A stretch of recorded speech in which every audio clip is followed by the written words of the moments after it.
You've probably noticed that there's a group of people sitting in a tent with a disco ball. And they happened also to be our workshop leaders for this week's making theme. We invited them initially because we thought that there would be a really good relation between what has been themed as the Making Week, and we happen to have invited theMAAK from Cape Town, South Africa, which is Afrikaans for make. And they are collaborating with Alex Coetzee. How do I introduce them? They're all really wonderful people. From Cape Town, we all studied together at UCT. Ash and Max went off to start their own practice just after graduating, which was quite a courageous act from everybody else's point of view. And they've kept at it. How old is it now? It's like 4 years, 5 years, 4 years. And I always found their business strategy really interesting. They felt that there was potential to tap into corporate social responsibility as a way of finding funding for architectural projects that were sort of orientated around public space making. What they've done in the last couple of years has also been really impressive. They designed a hospital, designed and built an extra wing of a hospital.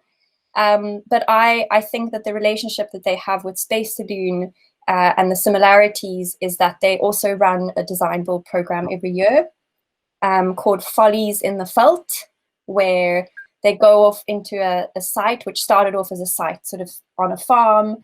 And then it, in the last iteration, they were in one of the Cape Town-based townships called Langa.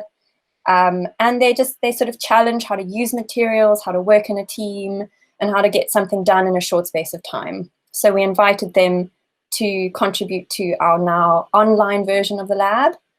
And then very importantly, they're collaborating with Alex Coetzee, who is also an architect. I also consider him an artist. He's had a really interesting background. After studying, he did another diploma at an arts university in printmaking. So he has this quite interesting point of view on image making in relation to architecture. And he also teaches at the University of Cape Town in it's called a representation course, but it's like drawing architecture, sort of representing architecture and criticizing, but also learning very practical skills for that. And they are collaborating on something called The Plot, which I'm sure they'll be explaining more about, which is an online gallery that was in response to the lockdown. Yeah, so that's them. I think you guys can take it away. What's your plan? Cool. Well, yeah, firstly, thanks, Rebecca, for the introduction, and thanks, everyone, for tuning in. Yeah, it's nice to see some people I know as well. So, yeah, I think we'll just jump straight into introducing what The Plot is. Firstly, let's just start sharing our screen. Jump out of the campsite. Maybe I quickly interrupt just for everybody coming for the first time. In this week, they'll be introducing a workshop, which we will then meet again on Friday to sort of reflect on the results and the outputs. That was sort of the intention of the summer school. Yeah, just as like a brief, what's happening this week. So that's what's going to be happening today, along with obviously some contextual, interesting other whatever they've decided to do and present. Okay, I'm done. Cool. So yeah, like Rebecca said, we're going to be introducing our workshop titled Midnight Snack, which is going to be housed in The Plot, which is a virtual gallery that we started right at the start of the COVID-19 pandemic. And yeah, I think we can start by just introducing that.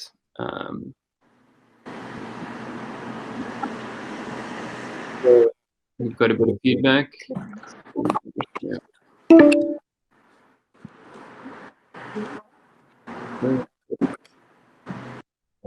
System preferences.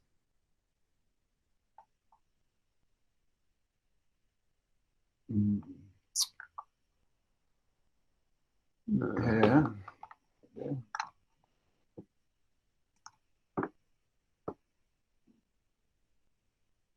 So we have to quit everything.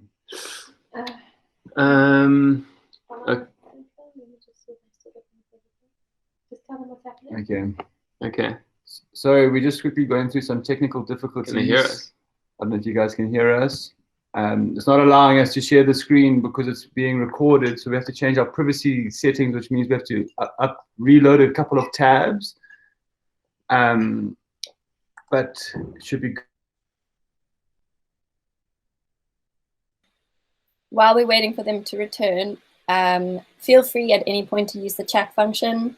We found that often if you don't want to like interrupt, which we also really do encourage, you can put your microphone off and sort of comment or have a question at any point. But if that feels a bit uncomfortable, then please just use the chat function and we'll try keep track of that and sort of be your voice if needed. Are you guys back?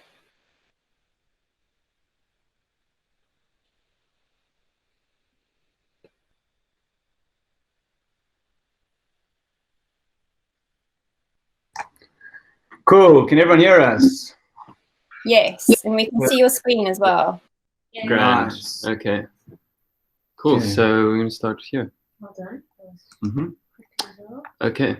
Okay. Well, we're going to quickly start before we introduce the sort of workshop prompt and what we're going to be doing with everyone this week. It's just a sort of summary of what we've been up to so far and the sort of premise around the plot, which is something that brought us and Alex Couture soft stuff together. As Alex said, it's a virtual gallery space. It's mainly being sort of run through its Instagram page. This is just the web browser version of it. And during the sort of COVID time, I mean, we were noticing that although we are encouraged to be socially distant, our willingness to be social or public wasn't being extinguished. Just where we were able to do that and how was changing. So we thought if everyone's sort of gathering on Zoom or conducting business over the internet or going on dates online, like, is the internet becoming our like new public space? And we thought, could we enact in a spatial way, which we would normally sort of involve ourselves in the real world in an online environment, and like, what interesting things could we uncover through that?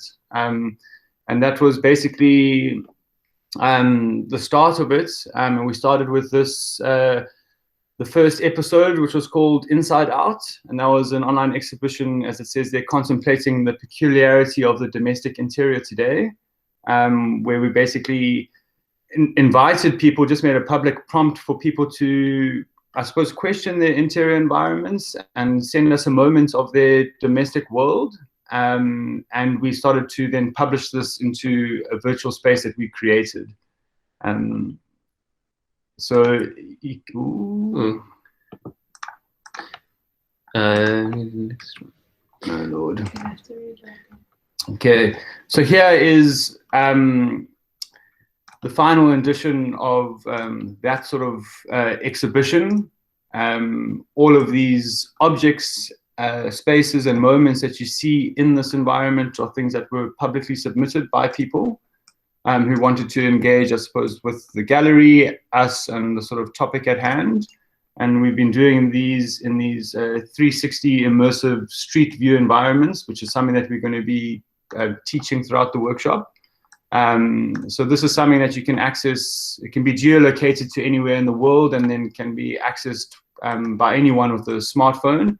When you're looking at it on your phone, you can turn the compass on and it sort of navigates around this 360 space wherever you point it, similar to how you would be in any street view, or you can manually sort of scroll through it.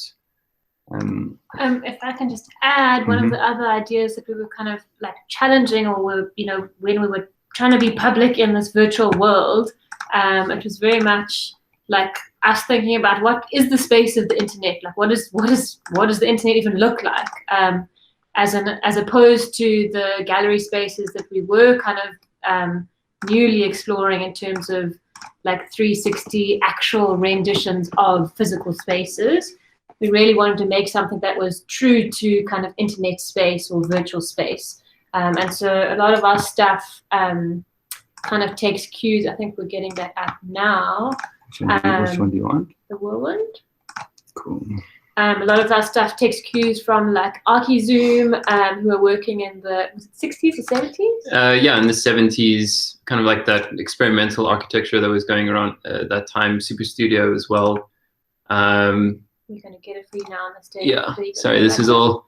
So you're not looking at it. Had a few technical difficulties with tabs not working, but like Ash was saying, the kind of experimental architecture of the 70s in which you know, it was pre-internet, but those kind of projects that imagined a future with like infinite connectivity, that to a certain extent the internet has made possible today. But I think what we found interesting about those early visions of that kind of world was that it was still very much a spatial kind of connection instead of the connection that we know today is the internet not being necessarily this kind of clunky physical thing. So we turn to those projects as kind of useful references of like what a spatial version of something like the internet could be. So sorry, we're back on track. So these are some collages by ArchiZoom, imagining, yeah, this world in which people would kind of live as nomads wandering through like an infinite grid. So this kind of vision, yeah, of like a very clunky like space for the internet was something we found useful. Infinite and kind of like forever going on, and you know, you can't find the boundaries of it in the beginning and the end of it. Yeah. And then like Max was saying, the other thing that was definitely on our minds was just the domestic interior, and that perhaps, you know, I think even after this pandemic, interiors are becoming more common as places of work, and with us being now connected so much through technology, our interiors are becoming in a way more public than they've ever been. And that we thought was a very interesting kind of moment in architecture. But not in the traditional sense of the word, in terms of not a lot of people coming into your domestic space. It was still like a private world, but just suddenly people had a glimpse into it. So if you go down to like the sort of Richard Hamilton thing, inspired by that sort of like collage work, and this is sort of back to that first exhibition, Inside Out, we thought if we could collect and curate these private moments, could we create our people's and separate interior worlds? Could we create this sort of like bricolage of the internet, and what would that look like, and could that also have a spatial quality? Yeah, I think that's an important point that Max said, is that, I mean, they're obviously not becoming public in the traditional sense of you physically having access to them, but it's more that their images are more public than they've ever been. So also the kinds of images that we like take of our everyday environments, like, I mean, this is just a screen shot of my phone, and like the kinds of images that we tend to hoard on our cell phones of like random bits of, you know, like chicken livers that you had for dinner last night, and like 5 versions of the same photo of a pizza or something, like just these weird things that I think are images born also out of the cell phone. Like they wouldn't necessarily have come out of, you know, carrying an SLR camera around with you all day long. It's the fact that we have phones now as well, and that we're constantly taking photos of like everything. So it was very much that kind of image that we were also interested in, not necessarily like a high-end, yeah. So then to go back before we move on to what we started doing next, if you go back to the Instagram feed, I mean, these are things that people submitted, and then we sort of cropped them and then put them onto our Instagram feed as sort of like a calls to action to like visit this space. So these are sort of became like still representations of what was getting submitted into the space as these isolated moments, but they've all been branded with the sort of a click link in bio, and that's sort of how people have been visiting the space. If you go into our bio, we've got like a link tree thing, and this has all of our exhibitions that we've been busy on. So then if you click on here into the final upload of that exhibition, then you'll be taken into the space. And then from that same link tree, we've been started to publish other exhibitions, including the one we're busy with that's starting today with all you guys. At the end of this workshop, we'll be launching episode 3, Midnight Snack, which will include all of the work that we're going to be working with you guys on. I think just also in terms of the image and the use of those images at the bottom, Yes. as much as it was kind of like working with the images that we have on our phone, we were also very much designing the platform to be accessed through the phone as the primary platform to experience these spaces. And I think there's also something that like we're going to be working with you in terms of like what are the tools that you have just around you to be able to make these spaces that we're going to be going into with you. Like we really are interested in this like low tech, just the stuff that's around you. I mean, now the world is opening up more, but we're interested in like what's at home with you. And these are all things that we've like brought from our everyday traditional architectural practice as well. I mean, like Ash and I through the MAAK are particularly interested in making like world-class design more accessible, especially in an environment or urban environment such as South Africa's. Like good quality design is just, and maybe globally as well, reserved for those who can afford it. So how can we sort of break down those barriers? And it's the same thing with the plot, although it's got slightly an esoteric nature and it's like dealing with maybe contemporary architecture discourse. It was really important for us to make sure that it could be accessible to the most amount of people. And I think that's what Ash is talking to. We really wanted anyone on a smartphone to be able to access this. And yeah, I thought of other ways of doing that as well. You want to chat about exhibition 2? Yeah, so I think, like Ash was saying, we were very much interested in the phone, and I think just generally in kind of everyday bits of technology. So not like pieces of technology that the kind of everyday person wouldn't have with them. So things like what our experience is with the phone, you know, like we kind of sometimes have a very casual connection with our phone, just checking messages, but sometimes quite an intimate one. Like, you know, many of us like check it at night before going to bed or whatever. We constantly have it with us and we're touching it. So we were very interested in what also like a materiality that would be appropriate for the digital medium would be. And we were very interested in like the kind of blue light that the screen gives off. So our kind of second episode of the plot was really focused on kind of trying to, after doing an initial thing that was very kind of like an open call, we wanted to go into kind of a more deeper, intimate conversation with invited artists to do selected works for a more intimate setting within the plot. So we were looking at video artists like Pipolotti Rist, who kind of, we felt, created these kinds of really intimate kinds of digital settings that we were interested in. And I think a part of that is, I mean, a lot of what we've been doing with the plot is really underpinned by this sort of architectural understanding of things. And there's been a concerted effort for everything to have like a spatial quality. How can we be acting as architects in this sort of online way? And I suppose what we found at the end of the first episode, at the end of Inside Out, we're like, well, what is different to this spatial environment to others that we may be more familiar with? And I think event and performance was something that we were interested to explore next. So this next exhibition was a lot about that. How could we use this sort of unique world that we are creating to invite people to host event and performance into, and and then what would come from that? So I think we'll just show, this was the final.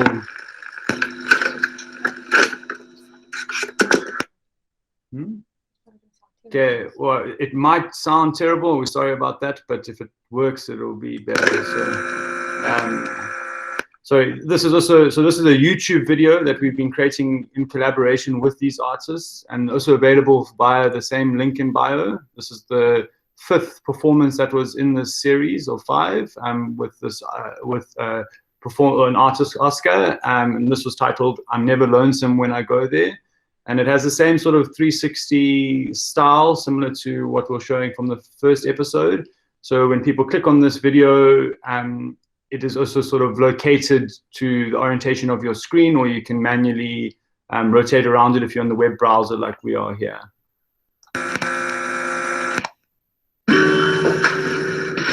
In between two tall mountains, there's a place they call lonesome. Don't see why they call it lonesome. I'm never lonesome when I go there. Okay, you excited? Good. Shall we go in? All this stuff. This is the bedroom that we're going to break open. And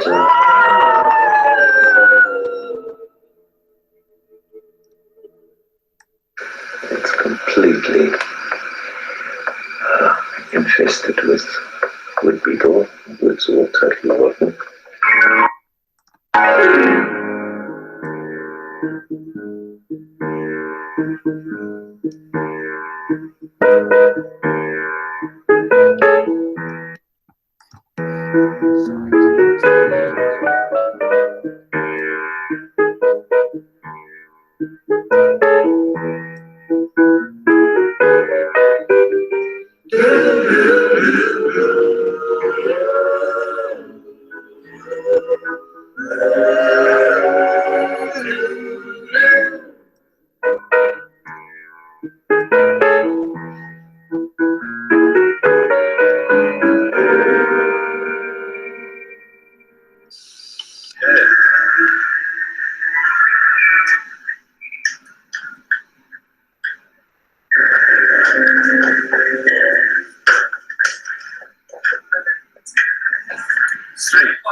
Just move it on the thing, Johnny.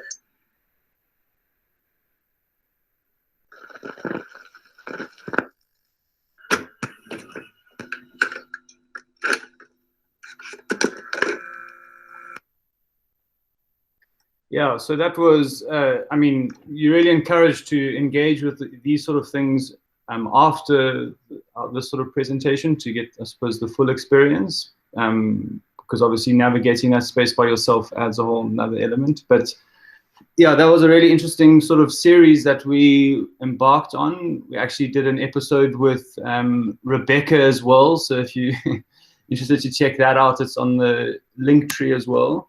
And I think what sort of opened up for us during episode 2, which was titled The Electric Blue Bedroom, was this really immersive quality of these performances.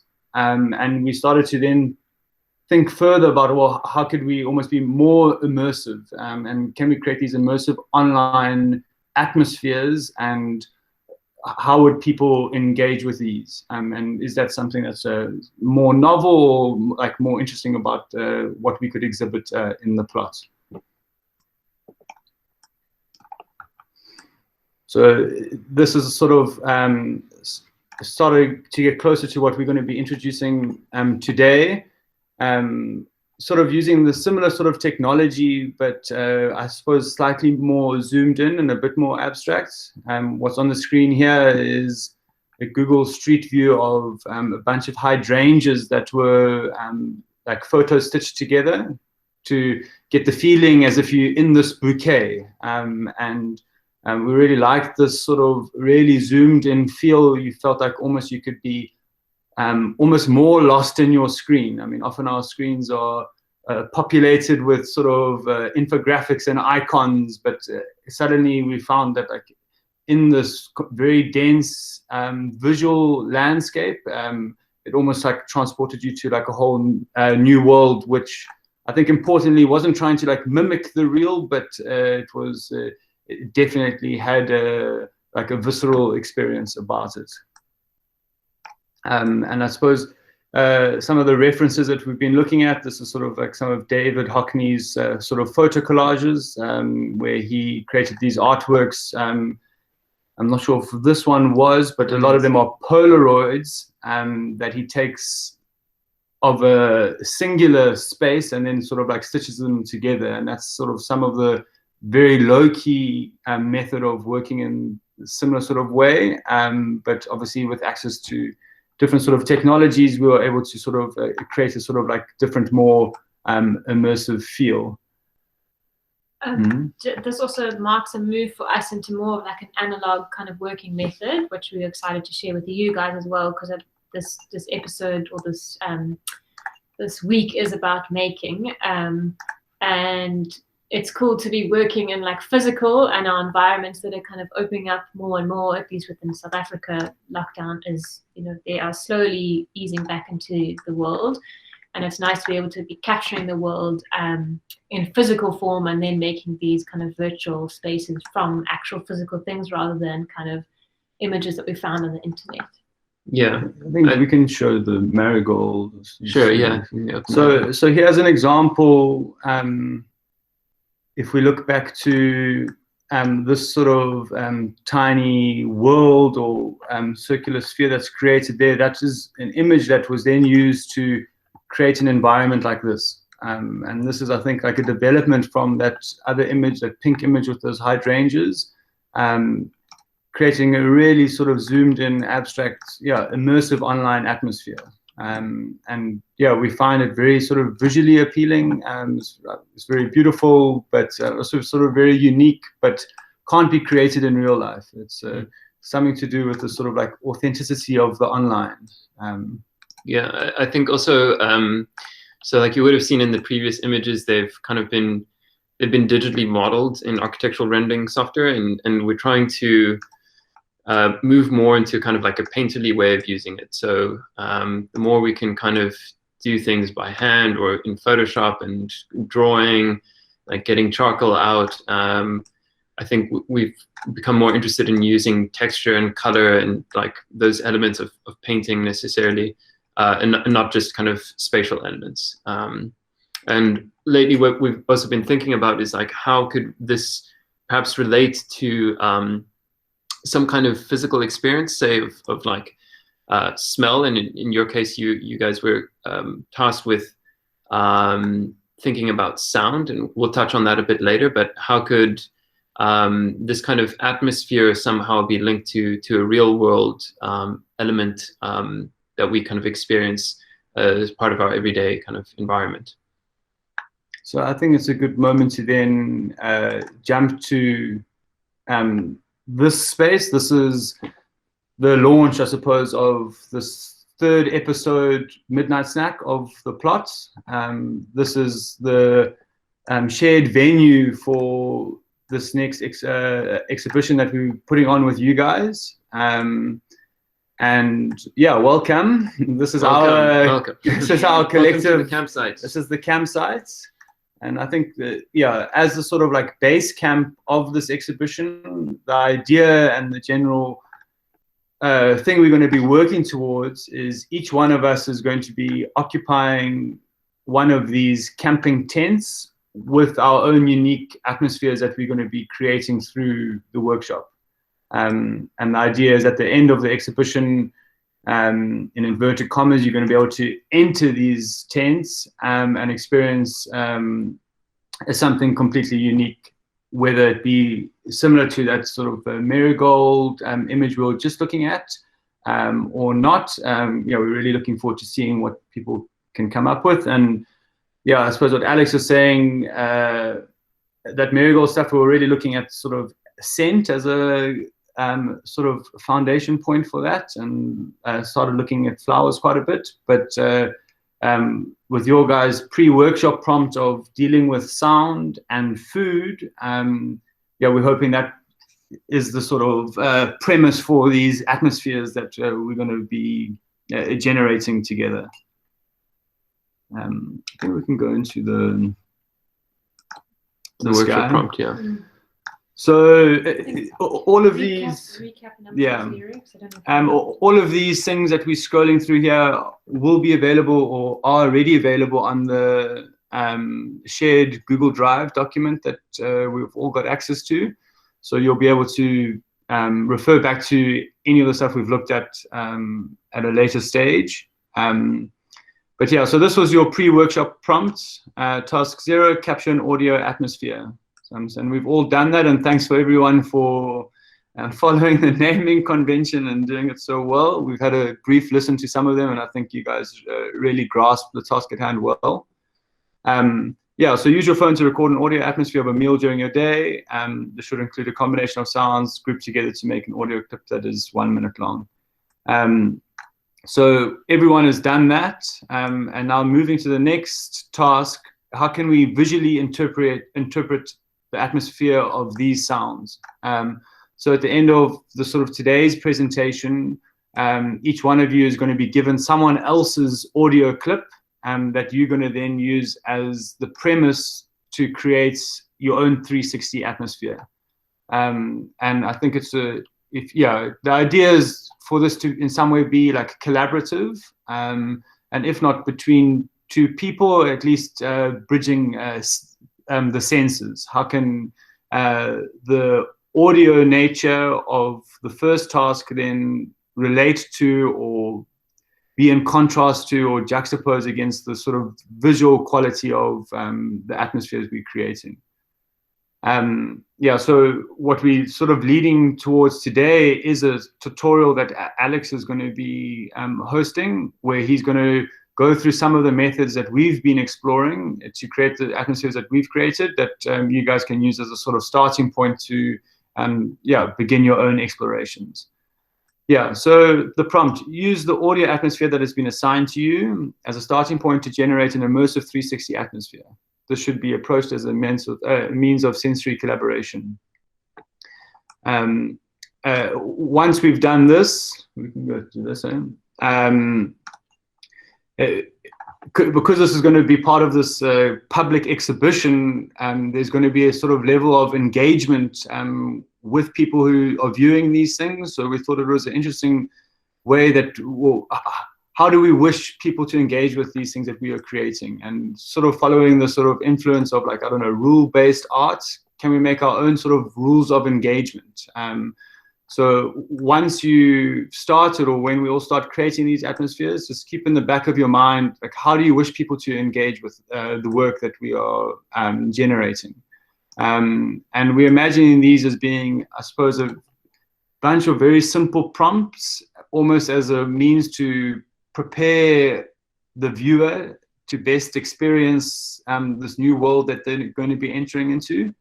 And yeah, it's going to be just a real short list of things. It could be as simple as close your eyes and take a deep breath, or, you know, flash something fast in front of your face, or, you know, run around the block. It would really depend on the sort of atmosphere that you're trying to create. And by, I suppose, prepping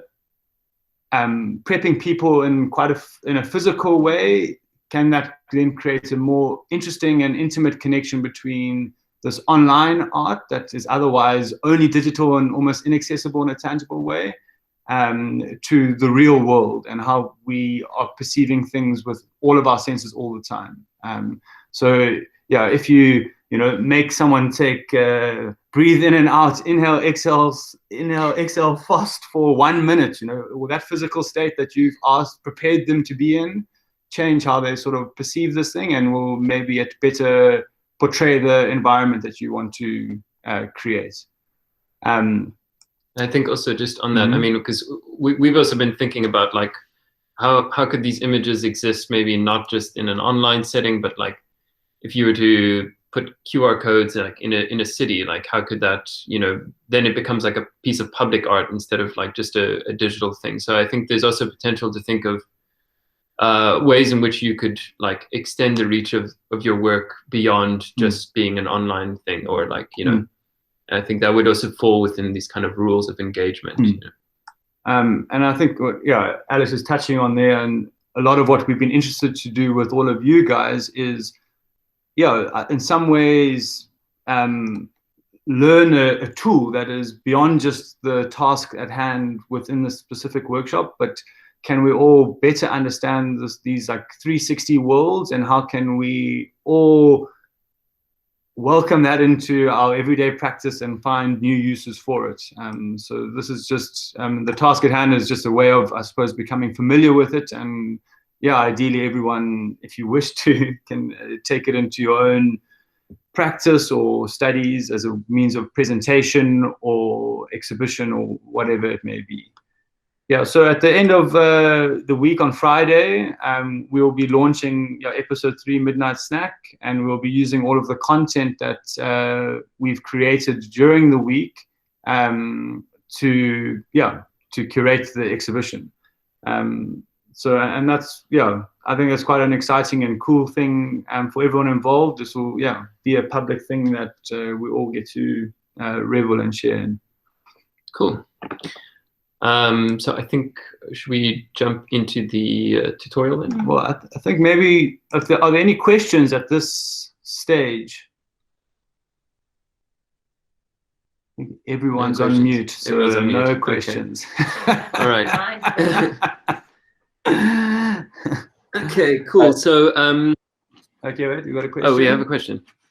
No, I just wanted to point out that in this situation, it usually takes at least 30 seconds before anyone starts to speak. Just, because of the virtual environment is a bit intimidating. But maybe we can, at the end of the tutorial, maybe we can open up for a general discussion. I think it's better. Yeah, cool. Well, there was a question there in the chat whether people can submit an audio later, and I think so. Yes, I think it's up to the Space Saloon team, but I think once this presentation is over, that's when we will juggle around the submitted audios so far. Maybe we can just do that by tomorrow morning, our time. Everyone's in different time zones, but yeah, I think there will be time to submit something and participate afterwards. Yeah. Okay. Cool. So I think we can jump into the tutorial then. So let me just, how do I get the whole? Oh yeah. Okay. Cool. Okay. Cool. So is it on Photoshop? Yeah. Sorry. Can everyone see Photoshop? Yeah. I guess you can't tell me if you can, but thumbs up. Cool. All right. Okay. Take me back there. Okay. Cool. So yeah, Alex is going to be showing you in Photoshop, but if you are looking for like a freeware, you can, I don't know, there's other software like GIMP, and you'll be able to do very simple stuff that you're going to be going through as possible in other softwares as well. And all these resources are also going to be made available on the drive with links to and like a how-to as well. Yeah, so I mean, we've kept the resource kit fairly simple. It's really just Photoshop or GIMP, and then we'll be making use of a website that allows us to convert between different kinds of 360 images. So 361 first, Australian. Yeah, let's go into that quickly. Yeah. Okay. Okay. So just a quick bit of background information on the kind of 360 image format. So I think it's quite interesting that at certain kind of points in history, there's certain kinds of images that like hold a monopoly on what we consider to be real. And I think to a certain extent, like if you send someone a Google Street View link, you kind of assume that it's a real place. And so I think it's interesting about the 360 format that there's still a perception that it should be of something real. So this might be kind of taking away a bit of that kind of illusion. So we might be kind of revealing a bit of the kind of secrets of this format, but I think there's some really interesting things in the way in which these images are made. So essentially, it's a 360 image is an image that's projected on a 360 form, typically like a cube or a sphere. So if we imagine this is a cube map image, and it's got 6 sides like a cube does. So if we close up this cube and were to look inside it, we would have a 360 environment. So this image that we're looking at now is a big cube. So it's very meta right now. But this cube map is an example of like the kind of image that we're in right now. We can take an image like that and we can also convert it to another kind of 360 image, which is called an equi-rectangular format. So this is the kind of image that would be projected onto a sphere. And you can move between these different forms using this website 360 Toolkit, which we'll run through a bit later. So this is what if I was to take this exact image and convert it into an equi-rectangular format, this is what it would look like. And you can see that grid starts to get distorted in different ways. So as it reaches the tip of the sphere, it kind of, this thin line gets bent towards infinity there. So it's useful to kind of wrap your head around how the image is going to get distorted. It's kind of a tricky thing at first, but you can get a hang of it, I guess, through looking at these grids. So this is what an equi-rectangular image would look like of that marigold immersive environment that we showed earlier. And then how this image was made was using another format called a tiny planet, which is essentially just a circular image. And that can be distorted like this, and we'll go through that in Photoshop just now, and then take it back into the equi-rectangular format. So what you have is basically 3 kinds of 360 image formats that you can move between, and they kind of all are useful in doing different things. You know, it's a bit difficult to imagine how these flowers would be distorted at the tip of the sphere, so it might be more useful to work in a tiny planet format. As you can see, this is how the image was initially made, just as a circle. Then it was converted to equi-rectangular and distorted like this. It can then be converted into a cube map. So at each one of these stages, there are different things that are possible in the editing process. And I'll go through that in Photoshop now. Question, would you say the outputs of the different methods are different? Like it looks like your cube map is quite flat. Like if you go back into the other space. Sorry. Yeah, correct. Like this meta space, it reads as kind of like flat, and you can see Yeah. corners. Like, are there differences between the different methods that you would like highlight, or do they all actually come out quite similarly? Well, yeah, that's a good point. I mean, well, they all. I think if you work solely in, like, let's say, like a cube map image, you can see that this was done purely as a cube map because you can see all of the corners. But the kind of more you move between, say, working in tiny planet, equi-rectangular, and cube map, the less these kinds of constraints of the format become apparent, if that makes sense. Mm-hmm. But I'll go through that. Ask if there are any questions now, because I know it's quite a lot to absorb in one go. Before Alex goes into Photoshop, if there's any quick questions about any of these things, or maybe re-explanations that are required between these sort of different formats. I think, yeah, pop a message in the chat. I think we'll go through them at the end, but yeah. If something comes up now, just pop a message in the chat.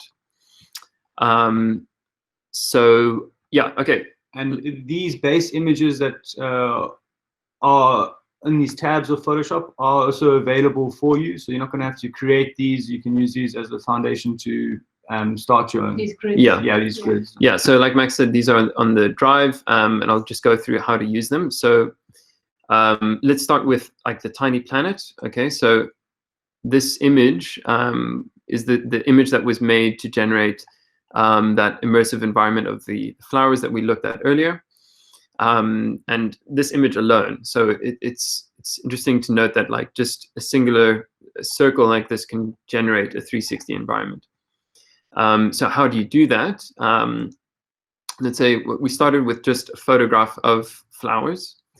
Okay, and then in Photoshop or GIMP, whatever you're using, just trimmed off a portion of those flowers to fit within a circle.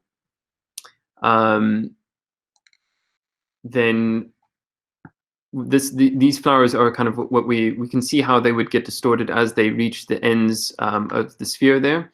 So this would be right at the bottom of the sphere. This is kind of flat. If you were standing there, this would be at your feet. But now we want to kind of distort this to take it into an equirectangular format. So what you do is, I'm just going to take this layer here, and in Photoshop, you're going to distort this image, polar coordinates.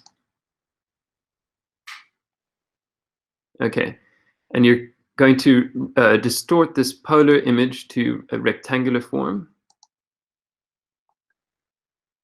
Okay, and now this weird square-looking image, you can now copy and paste. So it's just, is it command on the Mac? Yeah. Okay, so we take this layer and we paste it in here. Okay, now I want to stretch this. Give me, I'm a Windows user, so Stretch it too. oh, there we go. Cool. Okay, I've actually already done it on another layer, so I'm going to stretch it to fill the bounds of this image and crop it to not crop it, stretch it to fill half of this equirectangular image. I can then copy it and mirror it over this horizon line. And now you can see how that exact same grid that was previously in the circle has been distorted to an equirectangular grid. And now in this kind of space, we can work quite differently. So we're now aware of like the horizon line. We can see the floor being distorted right here at the tips. So there's a whole bunch of different things that we can start to do in this kind of format. So for instance, if I was to add a layer of rocks in this environment, and again, you can just take any image and we can see how the perspective goes towards the vanishing point there. So it's much easier to work now in this kind of format, doing this kind of thing, creating a sense of depth. So we can go and then save this just as a JPEG.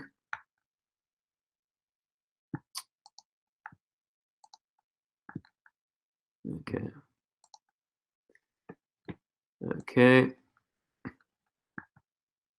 Now, if I want to convert this to a cube map, there's an online resource that we can use called, let's just open it up here, called 360 Toolkit. And there's a whole bunch of things that we can do in here. So we can preview panoramas that we've made. So for instance, if I go and take that image that I made earlier, I can open it and can now get a preview of what that looks like as a 360 image. Okay. All right, and now I can also convert it to a cube map. So in order to do that, go to equirectangular to cube map. And we're working with this form that is kind of like a, on its side, crucifix. So I choose that.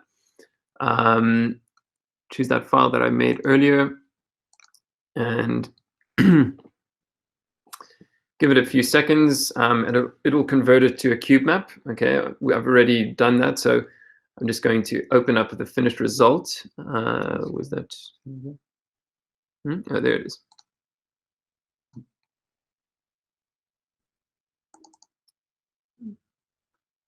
Okay, so that's what that same image looks like as a cube map. Okay, so now if I go to Photoshop, working with that image, there's now a whole bunch of things I can do in the cube map format that I couldn't do in equirectangular or in the tiny planet. So one is that I have almost like a purely orthogonal plan view.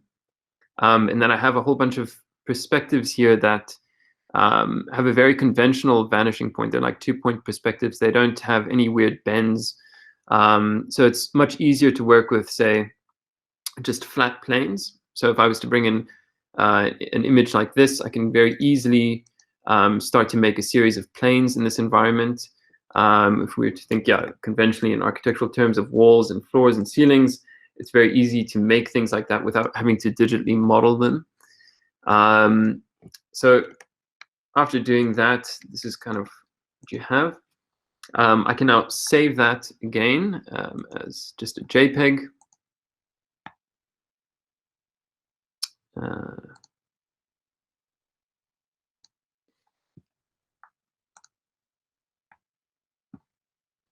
Okay, and then if I upload that, have we already opened it up here? No, we haven't. Okay, so let's upload that. I need to, before uploading it, I'm just going to convert it back to an equirectangular format because sometimes there's difficulty with uploading a cube map format. So I'm going to take this image. I'm going to convert it back into an equirectangular form. Okay, just give it a few seconds.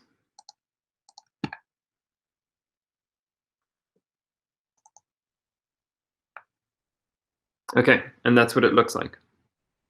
And now we'd like to see what this looks like as a 360 environment. So I can go preview panorama. Downloads. Downloads. It's over here as well. Oh no, that's the wrong one. Yeah, downloads, cool. Okay. And there we go. Okay, so there were a few different working methods there, and I mean, I think it's possible to work exclusively with, let's say, just in equirectangular form or cube map or tiny planet. But there are certain things that you can do in kind of working with these different methods that can kind of build an all-over environment that maybe hides the fact that they were made, let's say, purely in a cube, you know.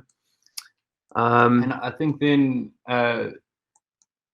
this 360 toolkit is obviously a great interface or website to be able to preview the stuff that you've been working on, but how it'll be eventually translated into the plot is through the Google's Street View app, because in the 360 toolkit, that's not a link that you can share to anyone. You can't sort of publish it anywhere else. It's just a online a preview of what you're creating. So then using Google Street View app, you upload the same type of image, the equirectangular image, and it then does the same processing and generates the same sort of 360 space, but then that can be geolocated anywhere on Earth. You could do it as your own house or a specific spot of interest, and that can then be shared as an ordinary Google Maps link. And that's how we've been creating the other spaces in our various exhibitions. And that's how we'll be publishing the end results of this workshop as well. Yeah, that's an important point. Unfortunately, that's all done on a cell phone, so it's a bit difficult to give a tutorial on now, but I think as we get into the tasks, we'll kind of deal with that more on a one-to-one basis. And I think we've definitely would encourage all of you to download the Street View app now in this initial stage of working, because there's a lot that can be done in the app itself. You can also generate 360 images in the app just by taking photographs. And it will save those photographs as an equirectangular form, and you now know how to convert that to a cube map or a tiny planet if you want to edit them. Yeah, so I think that kind of concludes the tutorial. If there are any questions, I'm going to say stop presenting. Would it be possible to translate these environments into a VR/AR? As far as I know, yeah, you can with like a Oculus or one of those VR headsets view these images. We don't have any of those, so I've never actually tried that. But as far as I know, 360 images, any 360 image can be opened in a VR headset. In fact, I know the Google Street View app allows you to view it as in Google Cardboard.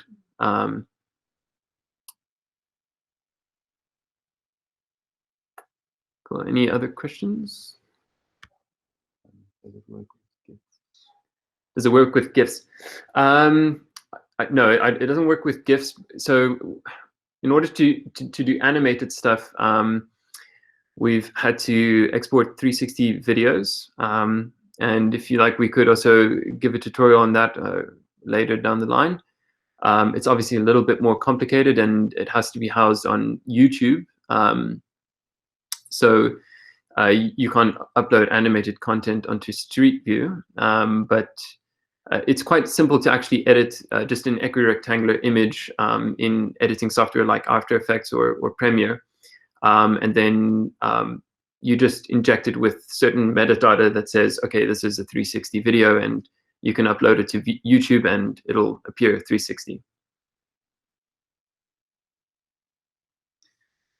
Yeah, so then I think moving forward to the actual workshop, as mentioned before, these audio clips, and everyone's created one, so you can sort of imagine the sort of audio quality of what you might be receiving. It's going to be an assemblement of different sounds, that we are asking everyone to try to translate visually into some sort of atmosphere. And this doesn't need to be like a direct translation. I think it would possibly be more successful if it is slightly abstract. So if it is titled, for example, Dinner After the Beach, you don't need to now be putting beach sand into your space, but you could as well. You could reference the name, the sound, and I think that's all going to contribute to an interesting, holistic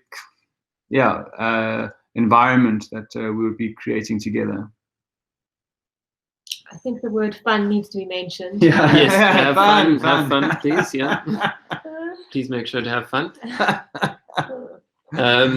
Yeah, and I think, well, something also that I think we'd like to emphasize, I mean, the tutorial I just gave was perhaps, with the grid, a rather dry example of what can be done, but we'd really like to encourage you to like get out the charcoal, get messy. I mean, do stuff with tomato sauce or whatever. Like, there's a lot. I think we found those kinds of images to be the most interesting stuff that we've done when we kind of have stepped away from our modeling software and have like just thought, okay, what would it look like if I use the Street View app to capture the experience of like wrapping a blanket around my head or wrapping myself in a curtain, and these really weird kind of spaces come out that I don't think you would be able to kind of conceive of modeling traditionally, like in software.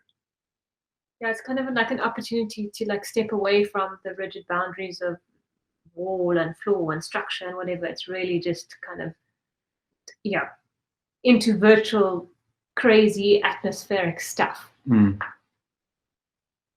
And I think that 360 Toolkit website makes it very easy to prototype, explore, and preview the stuff that you're messing around with. So definitely don't be scared about being a bit more experimental. I think it's so easy to see your results and then improve on them or change them if required. Nothing is sort of like set in stone. Yeah, I mean, there's a lot of the time like funny kind of mistakes that come up, like when you're working, like you didn't think it would translate into a 360 space, like it did, but sometimes it's an interesting result.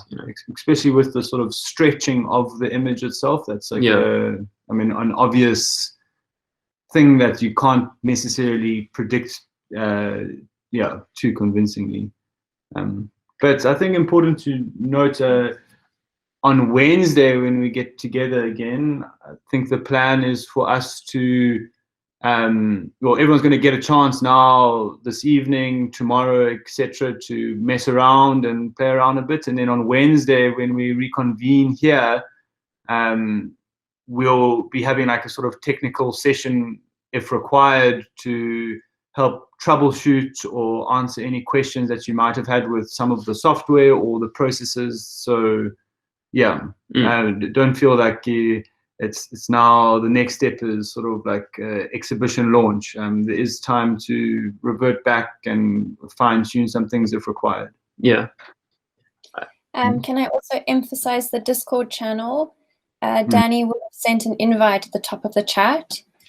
We've been using that for discussions and questions throughout the weeks as well. So if you can't attend Wednesday, it is an optional session, as with all of these. You can then just post a question, and people will be online also to sort of comment at times in the day. So that's could be useful as well. And then maybe just a comment on Wednesday as well. We're currently in conversation with a group of friends from Italy who will be joining that session to sort of bring in maybe other discussions and to share some of their work as a perspective on making that would be a bit different. So it will be sort of a 2-in-1. There'll be a technical Q&A, and then there'll be an inspirational interlude to follow. You're welcome to attend both, or either or just meet with us on Friday. Yeah. Are there any like sort of comments or thoughts that anybody's had just from listening to today? It doesn't necessarily have to be a clear question, but if there are any things that have come up, please feel free also to sort of share or put your disco ball up. Has anybody worked with 360 imagery before?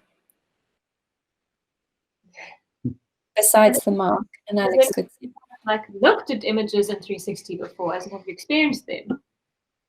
Has anybody made them? Yeah, me neither. Yeah, thanks for sharing the knowledge. Yeah, I'm excited to get working with you. I think also maybe we should just make everyone aware of the resource folder as well. We kind of spoke about it earlier, but maybe we should just quickly share that just so that everyone knows where it is. Where is it here? Okay.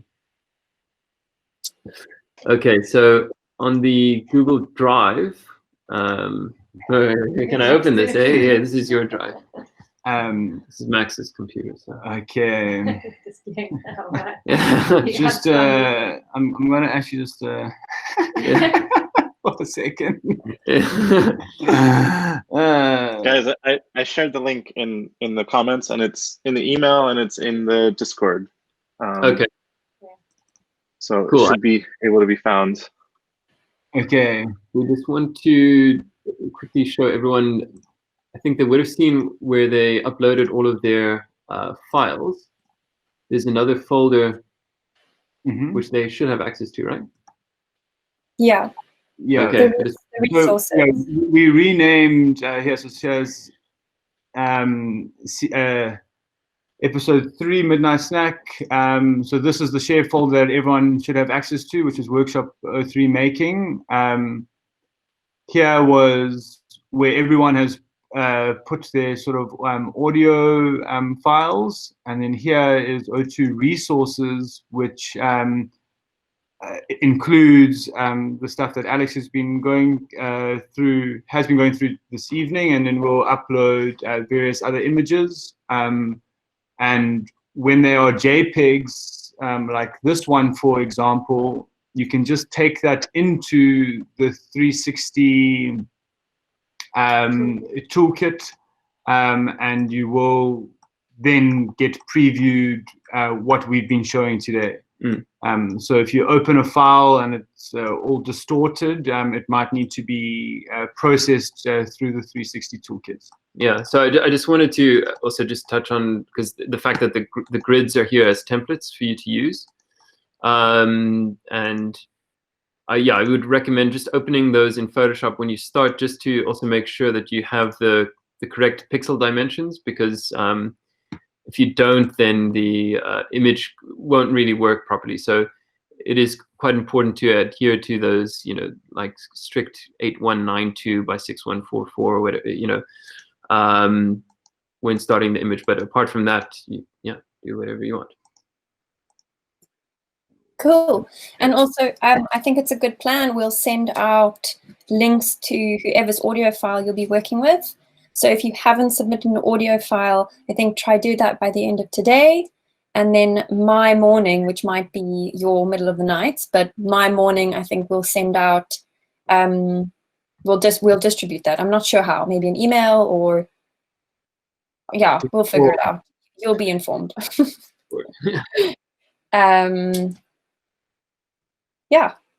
Cool. And I think one thing that I think we enjoyed about setting up the prompt the way which we did, I mean, we obviously aware that people are joining from around the world, and curious to see the sounds that have come from maybe different cultures or different parts of the world, and how that then will be retranslated or interpreted when someone else picks it up and imagines it in a visual way.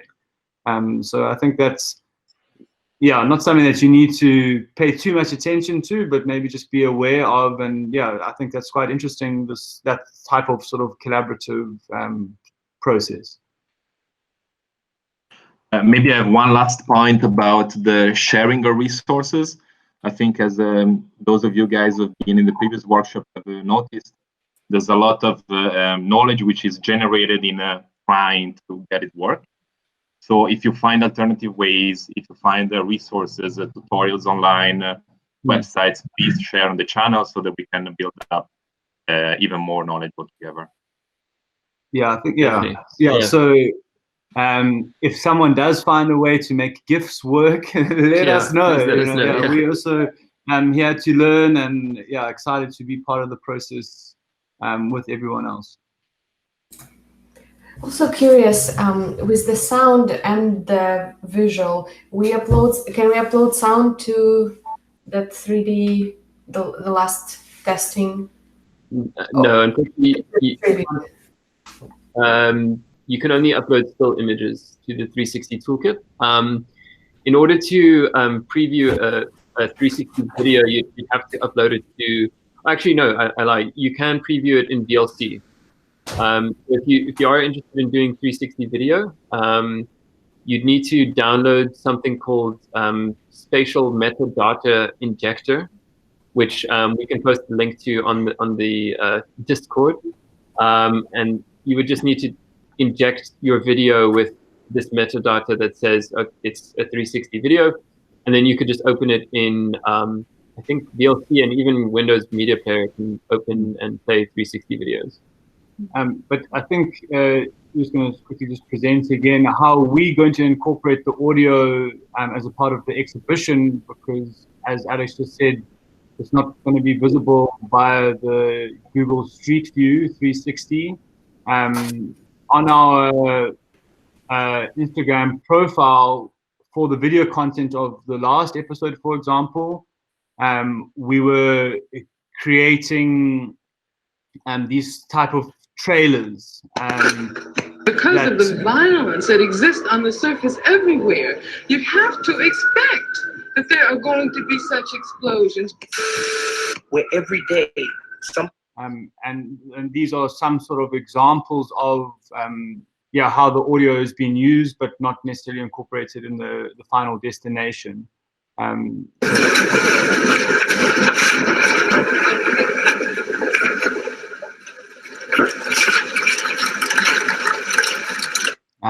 So these sort of posts will be trying to capture the essence of each sort of space, and then I think the text that we use and publish each post with will be these rules of engagement that we're all going to be working on. So when people are on Instagram and see this content, they're going to be shown that, okay, this is episode 3, Midnight Snack, and to engage with this atmosphere, which will have the audio and like one sort of visual reference, these are the sort of like rules of engagement for that. And then everyone will be, all of them, I think, will be making available via the link tree, which then people can go and engage with the full space. And yeah, it's the same too with some of the other spaces, like this, our base camp space is available right now, and yeah, we'll be sort of promoting, I think, through the week. Yeah, I think, well, for the workshop, we decided just to focus on the still image, just given the time constraints. But I think definitely if people have questions about working with the 360 video, I mean, we can certainly help out. And I think, I mean, if you feel up to it, you know, like, I think go for it. You know, we don't want to hold the brakes on anyone who wants to push it into a video format. More than welcome. If you have questions, let us know. And I think, yeah, if people do have other means of incorporating some of this, some of the tech, yeah, we're definitely flexible in terms of how the exhibition gets curated or published. So yeah, as Alex says, if you want to do a video that is hosted via YouTube instead of like Google Street View, then yeah, go for it. Yeah, that's rad. Yeah, we'll make it work either way. Yeah. I think what I really appreciate about the workshop is that it's at its base, it's very accessible, and it's just an image that can be converted easily into a 360 image. But you know, just to say to everyone, and you guys have already said that there's so many ways to bring this into further formats, and you know, like we're not using Rhino or other 3D modeling programs, but plenty of them have the same capabilities to make 360 images. So I think the Discord channel will kind of put some of those things in there for further individual exploration. Yeah, definitely. I mean, I think, yeah, exactly like Danny said. I mean, I've also kind of been aware of the 360 image for a long time with just from rendering software, but it's nice to think of like just all the different possibilities. Very lucky. Yeah, any other questions? I see there are a few in the chat here. Oh, Danny's comment. Yeah, Premiere Pro / After Effects can also encode videos to be 360 ready for video for YouTube. Okay, cool. Didn't know that. 360 Toolkit uses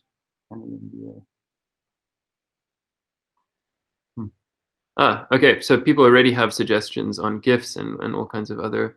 So it'd be great to see if that's possible. So people have made these images. Yeah. Yeah, I'm sure many of you are much more tech savvy than us anyway. Cool. Cool. Last comments as we say goodbye and see you Wednesday.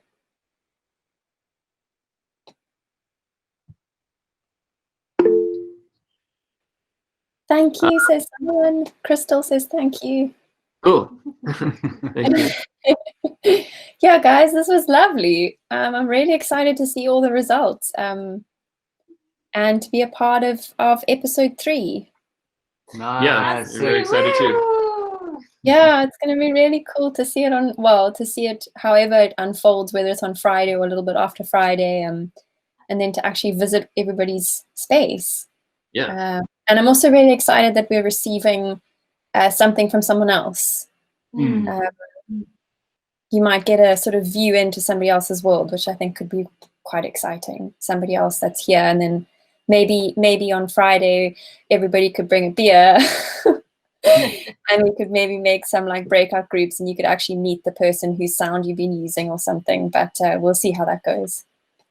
Yeah, I think it will be cool on Friday at the end to, yeah, it'll be a moment for the person who's been creating the image to present or share what was inspiring them, and then so to the person who created the initial audio. And I think will be a cool clash. Yeah, Exquisite Corpse Deluxe. Yeah. Yeah. Cool. Okay, guys. See you Wednesday. Awesome, Thanks. guys. Cheers, Thank guys. you. Thanks everybody for coming.